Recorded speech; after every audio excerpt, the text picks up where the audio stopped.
رسول الله صلی الله علیه وسلم فرمایي چې کومه ښځه خپل پنځه منځونه کوي او د روژې د میاشتې د رمضان روژې نیسي او د خپل اندام حفاظت کوي او د خپل خاوند تابعداري کوي د جنت په کومه دروازه چې ورځي نو ورځي دی.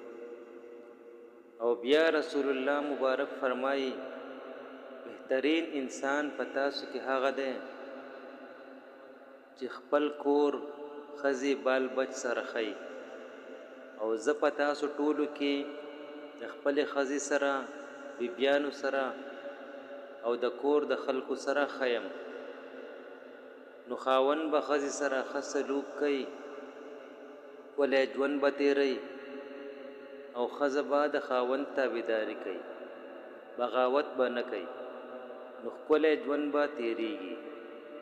د دې نه ښایسته ژوند بیا نشته. قاضي شریح دا د حضرت عمر فاروق زمانه کې قاضي و، تابعی دی او ډېر نیک سړی دی او قابل سړی دی. او بیا د حضرت علی رضی الله تعالی عنہ زمانه کې هم قاضي و. د عمر صاحب زمانه کې ډېر صحابه و، حضرت علی صاحب زمانه کې هم ډېر زیات صحابه و. او د صحابه مرتبه د تابعین ډېر اوچته ده چې دا ټول تابعین هم راغونډ کې او دا ټول صالحان هم راغونډ کې د صحابه د خپې دوړې ته نه رسي. هغه لوی خلق دی لیکن صحابه شته او علی رضی الله تعالی عنہ شریح قاضي کړی دی. نو دې شریح چې کله واده وکړو او د واده په لومبۍ شپه د کور ته راننوت، ښځه یې کټ کې ناسته ده او دی راننوت، نو د سلام واچو. قانون دا دی چې راننوځي نو سلام به اچوي، السلام علیکم ورحمت الله. دا به نه وي چې ښځه دی په ما سلام واچوي. نو کور ته چې ورننوځي نو ته سلام واچوه. که ښځه یې که بچي دي چې څوک ناسي او بل راشي دی به وړومبی سلام اچوي.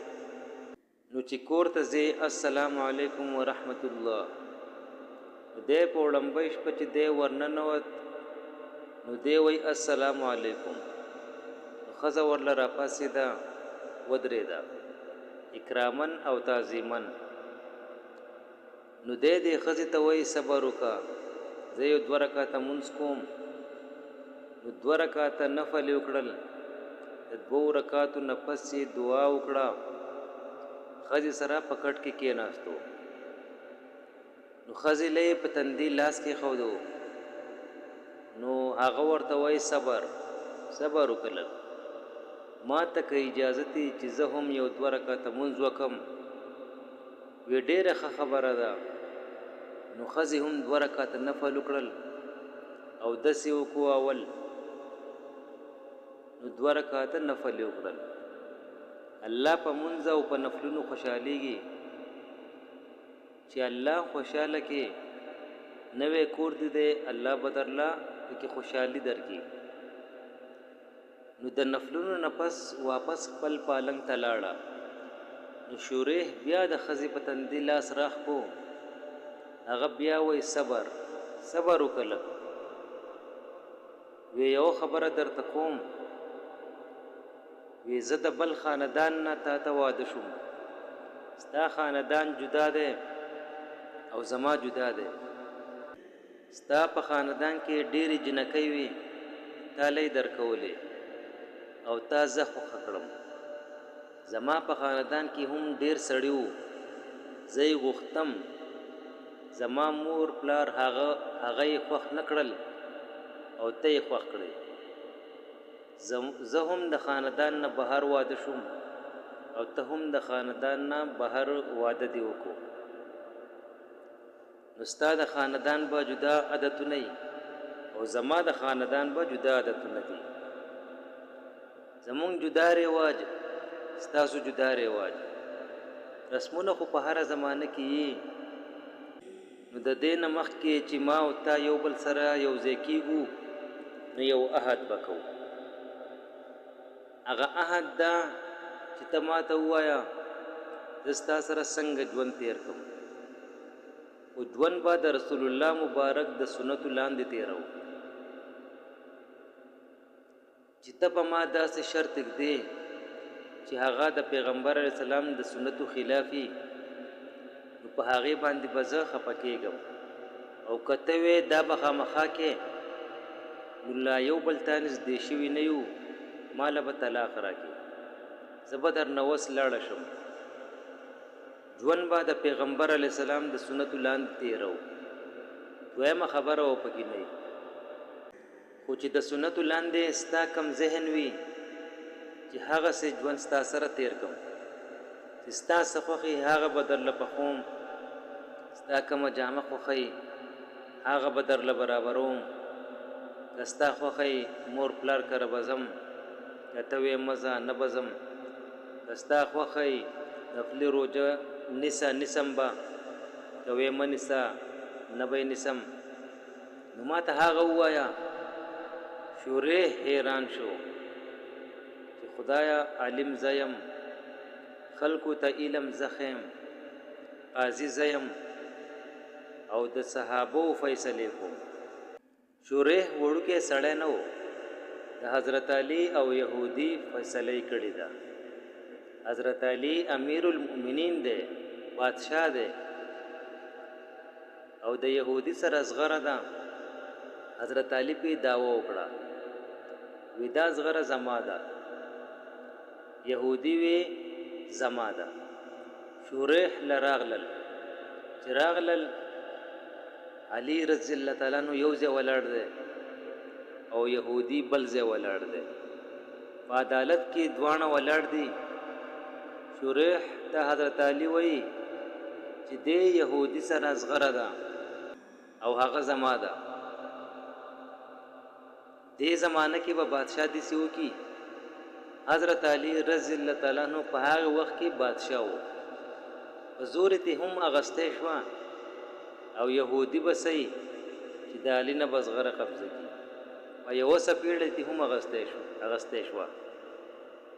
خو نه، انصاف دا دی چې عدالت ته به ځم، چې عدالت کومه فیصله وکړه ما ته منظوره ده.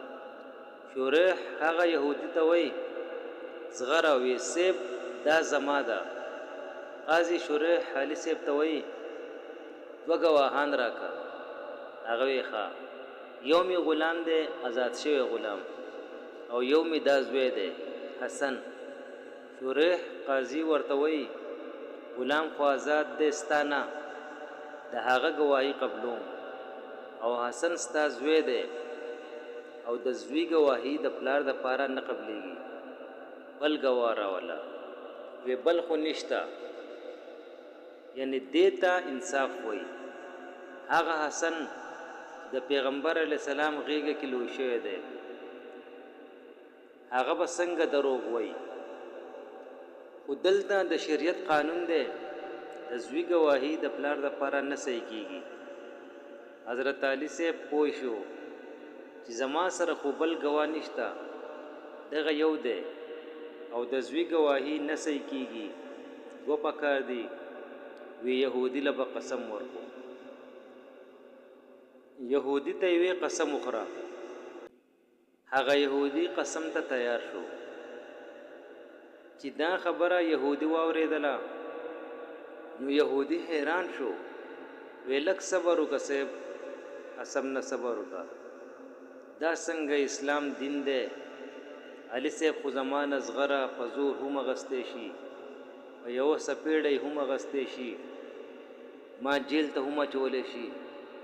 یو بادشاه دی او یو د پیغمبر علیه السلام زوم دی، لوی صحابي دی او وړومبی مسلمان دی، په هلکانو کې وړومبی اسلام دراوړی دی، زندگی د رسول الله مبارک سره تیره کړې ده او قاضي ته مخامخ ولاړ دی. داسې انصاف دا زغره چې دا بس پرېږدوه، زه دا علي صاحب له ورکوم او ما ته د دې اسلام د داخلېدو چل ښایئ چې دې دین او اسلام کې زه وردن نشم. هغه یهودي الله مسلمان کو. حضرت علی رضی الله تعالی عنہ زغره راواغستا او یهودي له غاړه کې واچوله. وی بچې دا ستا د اسلام قربانۍ کې زیری دی او یو تحفه ده، دا زغره هم ستا شوه. نو شریح ته چې ښځې کومې خبرې وکړې، نو شریح حیران شو چې قاضي زیم، عالم زیم، دا څنګه ښځه ده چې ما ته داسې خبرې کوي. قاضي شریح وی ټیک ده، ژوند به د پیغمبر علیه السلام د سنتو لاندې تیرو. نو قاضي شریح ورته وایي چې اوس په زما هم یو خبره منې. زما خبره دا ده، زما کور ته به زما د اجازت نه بغیر څوک نه پرېږدي. زما خبره به منې، ستا د اندامونه خو ستا دي، خو دا زما دي، ستا سره زما امانت دي، دا به زما دپاره استعمالی، زما نه بغیر به بل چا دپاره نه استعمالی. هغې ورته وی بلکل ټیک ده. شریح وایي زما دې قسم په الله وی داسې خوشګواره شپه مو تېره کړه چې په ژوند کې مې داسې شپه چېرته نه وه تېره شوې. هغې نه پس ژوند ښایسته شروع دی. هغه زما حقوق پوره کوي او زه د هغې حقوق پوره کوم. خو دې ښځې ما ته ژوند کې چېرته دا ډیمانډ نه دی کړی چې ما له سره راوړه. خو چې سهار به زه د کوره وتم نو ما ته به یې وی ای شریح قضا له خو روان شوې، خیال کوه چېرته ناجایز فیصله در نه ونه شي. پام کوه چېرته لوی سړی په سفارش دوکه نه شي، چېرته په لالچ دوکه نه شي. مونږ به سپوره روټۍ خورو چې د قیامت په ورځ چاړه ستا په سټ رانښکلی شي. کم قاضي چې بې انصافه فیصله کوي، قیامت په ورځ به هغه د مرۍ د طرف نه نه د سټ د طرف نه حلالیږي او جوړیږي، حلالیږي او جوړیږي، بیا جوړیږي او حلالیږي. پام کوه چې ګورې دا چل در سره ونه شي. او هر سهار به یې ورته وی بغیر د ذکر نه وخت تیر نه کې، خدای یادوه. سمودپس ورکره ښځه راغله، یو بوډۍ دروازه یې وډبوله. وی زه داخلېدی شم؟ شریح ورته وایي او راځه. نو شریح تپوس وکړو خپلې ښځې بیبي نه، وی دا ښځه څوک ده؟ وی دا زما مور ده، مور مې ملاقات له راغلی ده. نو دا مور یې شریح ته څه وایي؟ ای قاضي صاحب یو تپوس درنه کوم، زما د لور سره د ژوند څنګه تیریږي؟ شریح ورته وایي جنت مې موندلی دی. لور د جنت ته جنت. وی بچې خاوند سره د ژوند څنګه تیریږي؟ وی مور که خدای په آخرت کې جنت رانه کی دا ډیر دی. نو ښځې له پکار ده چې د خاوند د حقوقو خیال وساتي، او خاوند له پکار ده چې ښځې سره ښه سلوک کوي او د سنتو د لاندې ژوند تیروي. نو ښکلی ژوند وکوي، د پردو تورسرو سره ظلم مه کوئ. دا هم د چا لور خور ده، په معمولي خبره طلاق او طلاق. او بعضې ښځې خاوندانو سره ډېر ظلمونه کوي، د خاوند خیال نه ساتي، د خاوند حق نه پوره کوي، خاوندان د ښځو نه خفوي. بعضې خلک په معمولي خبره خپله لور خور کینئ او بس خاوند ته بیا وایي اوس ورته کور ولیکه، اوس به دا کې، اوس به دا کې.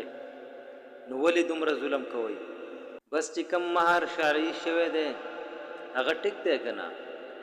عدالتونو کې نن سبا ډېرې زیاتې مسلې د ښځې خاوند دي، او د دې غټه وجه د دین نه لرې کېدل او د پیغمبر علیه السلام د سنتو خلاف ژوند تېرول دي.